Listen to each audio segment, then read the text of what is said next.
The hearing room fell into complete silence as Denzel Washington, dressed in an impeccable navy suit, approached the microphone. His commanding presence immediately captivated everyone in the chamber. Just moments before, Congresswoman Jasmine Crockett had been confidently addressing the committee, her voice full of righteous indignation as she criticized Washington for questioning her ethics. "Mr. Washington has no right to examine my voting record or suggest impropriety," Crockett had declared, her supporters nodding in agreement. "He's just an actor trying to play politician." What Crockett didn't know was that Washington carried a folder containing documents that would shatter her carefully constructed public image. The Oscar-winning actor's eyes were focused, his expression resolute. This wasn't a movie scene. This was Washington about to expose what could be one of the most shocking political scandals of the year. In the next 5 minutes, Denzel Washington would reveal evidence that would leave Jasmine Crockett speechless and potentially end her rising political career forever. Before diving into this explosive story, comment where you're watching from, and don't forget to hit the subscribe button so you won't miss our latest breaking political coverage. Denzel Washington wasn't just in Washington, D.C. as a celebrity witness. Beyond his decorated acting career, with 2 Academy Awards and countless acclaimed performances, Washington had become increasingly involved in community activism over the past decade. His foundation had been working to revitalize several struggling neighborhoods in Crockett's district when his team uncovered troubling information about development contracts and voting patterns. Congresswoman Jasmine Crockett had built her reputation as a fierce progressive champion for working families. Her compelling personal story, rising from humble beginnings to become a prominent attorney before entering politics, had won her a dedicated following. Her powerful speeches defending everyday Americans against corporate interests had made her a rising star within her party. She was known for her memorable phrase, "I don't represent donors, I represent people." But behind closed doors, Washington's investigation had discovered something very different. For months, his team had meticulously gathered evidence, connecting documents that revealed a pattern no one else had detected. The hearing room was packed with journalists, political operatives, and citizens. This Congressional Oversight Committee was supposed to be a routine examination of community development funding, but tensions had been building throughout the morning. Committee members from both parties sensed something unusual was happening. The stakes weren't just about one congresswoman's reputation. This was about public trust in the entire political system. Washington had waited patiently as Crockett dismissed him as just another celebrity with political opinions. Her supporters in the room had laughed appreciatively at her dismissive remarks. But now, as Washington approached the microphone, the room fell still. He placed his folder on the desk with deliberate calm, then looked directly at Crockett. "Congresswoman," he began, his voice carrying that distinctive, authoritative tone that had commanded attention across decades of films. "I believe the American people deserve to know about your secret meetings with Horizon developers." Crockett's expression flickered momentarily before she composed herself, forcing a dismissive smile. "Mr. Washington, I meet with hundreds of constituents and organizations. There's nothing secretive about doing my job." Washington nodded thoughtfully, then opened his folder. "I understand, Congresswoman, but I'm referring specifically to your 3 private meetings with Horizon's CEO Richard Benson at the Westfield Hotel on January 15th, February 2nd, and February 28th of this year." He slid a document toward the committee chairman. "These are the hotel's visitor logs, showing Benson checked in for meeting room reservations on those dates." The chairman examined the document, eyebrows rising slightly. Crockett laughed, though her voice carried a new edge. "Meeting with business leaders isn't a crime, Mr. Washington. Perhaps in your Hollywood world, normal political discussions seem suspicious." "You're absolutely right," Washington agreed, his calm unshaken.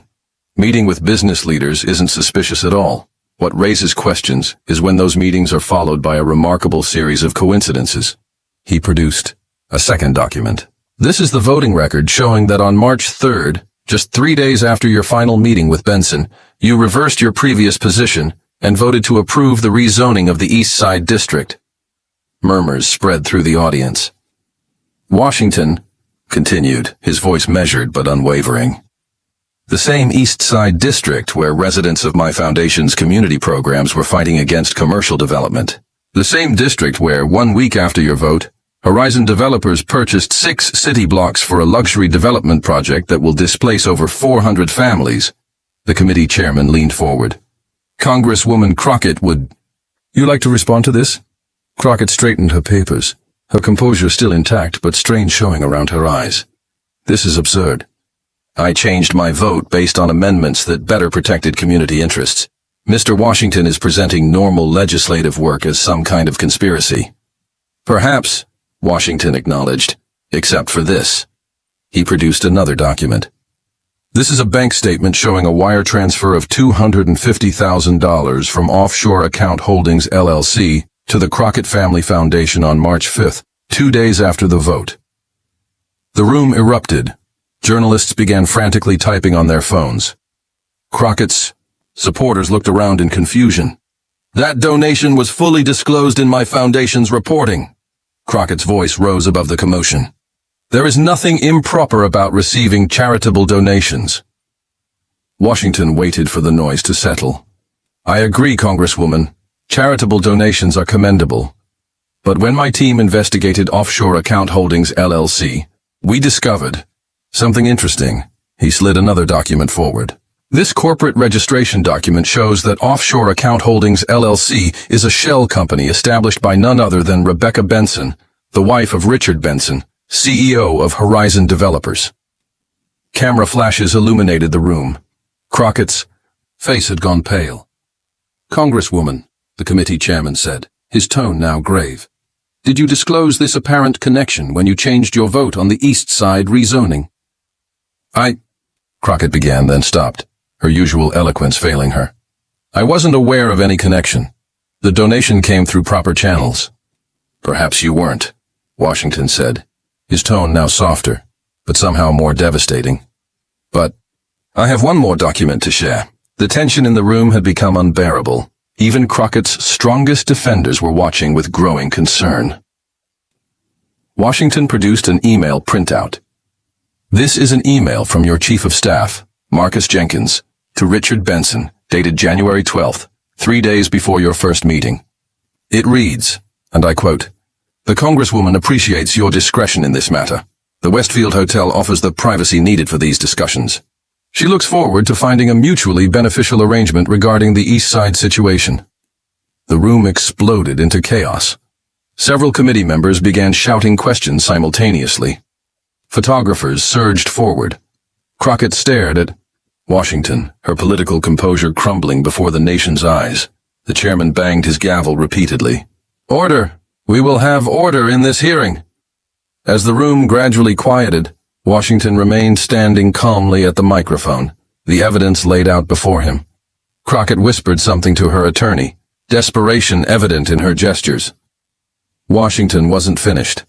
Mr. Chairman, I'd also like to direct the committee's attention to the fact that since this vote, 5 other development projects from Horizon have been approved in areas where Congresswoman Crockett previously opposed development. In each case, substantial donations followed to her foundation from different shell companies that my team has linked back to the Bensons. This is character assassination, Crockett finally managed, her voice shaking with either anger or fear. Mr. Washington has no expertise in politics or campaign finance law. He's connecting unrelated events to create a false narrative. Actually, Washington said, pulling out his final document, I brought an expert. This analysis from former federal Election Commission Chairman Robert Michaels identifies 7 potential violations of ethics rules and campaign finance laws in these transactions. His detailed report is available for the committee's review. By now, several committee members were openly staring at Crockett, whose political allies had begun physically distancing themselves from her at the long table. The committee called for a 15-minute recess to review the documents. When they returned, the chairman addressed Washington directly. Mr. Washington, these are serious allegations supported by compelling evidence. I want to thank you for bringing this to our attention through proper channels. Washington nodded, respectfully. Mr. Chairman, I take no pleasure in this. My foundation works with families in these communities who trusted their representative to protect their interests. When we discovered these connections, We felt obligated to bring them forward. The chairman turned to Crockett. Congresswoman, you have the right to respond fully to these allegations. All eyes turned to Crockett, who had spent the recess in intense conversation with her legal team. The once confident Congresswoman now looked diminished, her earlier righteous indignation replaced by calculated damage control. Mr. Chairman, committee. Members, she began, her voice noticeably less commanding than before. I want to state unequivocally that I have always acted in what I believe to be the best interests of my constituents. If there were inappropriate connections between donations and my votes, I was not personally aware of them. Gasps and murmurs filled the room at what amounted to throwing her staff under the bus. Not personally aware? Washington repeated, his voice carrying without him raising it. Congresswoman Crockett, I have here your personal calendar, obtained through proper legal channels under the Freedom of Information Act. It shows your meetings with Benson were marked as private strategy. Discussion, EB project, EB clearly referring to East Side buildings. He looked directly at her, his expression not triumphant but deeply disappointed. You have repeatedly told your constituents, and I quote from your campaign materials, I will never put donors above community needs. Yet these documents show systematic prioritization of a developer's interests immediately following large donations. The committee chairman nodded to a staff member, who distributed copies of Washington's evidence to all committee members. As they read through the material, their expressions grew increasingly serious. A senior committee member from Crockett's own party spoke up. Mr. Chairman, given the gravity of these allegations and the quality of the evidence presented, I move that we refer this matter to the House Ethics Committee for immediate investigation. I second the motion, said a member from the opposite party, creating a rare moment of bipartisan agreement. Crockett's attorney whispered urgently in her ear, but she seemed frozen, watching her carefully constructed political career unraveling. Before her eyes, the chairman addressed Washington again. Mr. Washington, your testimony today demonstrates civic responsibility of the highest order. It's refreshing to see someone of your stature use their position to shine light on potential corruption, rather than seek personal advantage. Washington nodded solemnly. Mr. Chairman, I believe in the promise of genuine public service. The families in these communities deserved better. They deserved a representative who meant what she said about putting people above donors. He turned to look directly at Crockett, his expression not of triumph, but of profound moral clarity. Congresswoman, you once said in a speech that words without actions are just empty promises. Today your actions have spoken louder than any words. Crockett, for the first time in her political career, had no response. The woman known for her quick retorts and impassioned speeches sat silently as the committee voted unanimously to refer the matter for ethics investigation. As the gravity of the moment settled over the room, Washington gathered his documents methodically. He hadn't come seeking personal glory or political gain. He had come seeking accountability for the communities he had promised to help. Cameras captured the moment that would run on every news network within the hour. Denzel Washington, his evidence. Presented with unimpeachable precision, standing tall as Jasmine Crockett, self-proclaimed champion of the people, sat defeated by her own hidden actions. Within minutes of the hearing's conclusion, social media exploded with the hashtag Washington exposed Crockett. Trending nationally, clips of the most damning moments spread like wildfire across all platforms, with Washington's calm, factual presentation contrasted against Crockett's increasingly desperate denials. Political analysts across the spectrum began weighing in, with even Crockett's usual defenders struggling to mount any meaningful defense. A prominent political commentator noted, "What makes this so devastating isn't just the evidence itself, but the complete contradiction between Congresswoman Crockett's public persona and her private actions." By evening, 3 major news networks had run special segments analyzing the implications. Washington didn't just expose potential corruption, said one analyst. He exposed the gap between rhetoric and reality that voters have grown increasingly frustrated with. Inside Crockett's office, chaos reigned. Staff members were seen leaving, with personal items, refusing to comment to the reporters gathered outside. Political allies who had stood beside her for years began issuing carefully worded statements, distancing themselves from her actions. "I've always supported Congresswoman Crockett's stated policies," one fellow representative said, the emphasis on stated not lost on journalists. "But if these allegations prove true, they represent a betrayal of our shared values." By contrast, Washington left the hearing without further comment, but was photographed visiting one of the community centers his foundation supported in the East Side District. Residents surrounded him, many expressing gratitude for standing up for their neighborhood. "He didn't have to do this," said Eleanor Jackson, a 67-year-old lifelong resident facing potential displacement from the development project. "He could have just written checks from Hollywood and felt good about himself. Instead, he stood up to power for people like me who don't have a voice." The following morning, the Washington Post published a detailed investigation confirming Washington's findings and adding new evidence. Documents showing that Horizon developers had drafted portions of the rezoning legislation that Crockett had introduced as her own. By midday, the House Ethics Committee announced an expedited investigation, and the Justice Department indicated it was reviewing the evidence for potential criminal violations of anti-corruption statutes.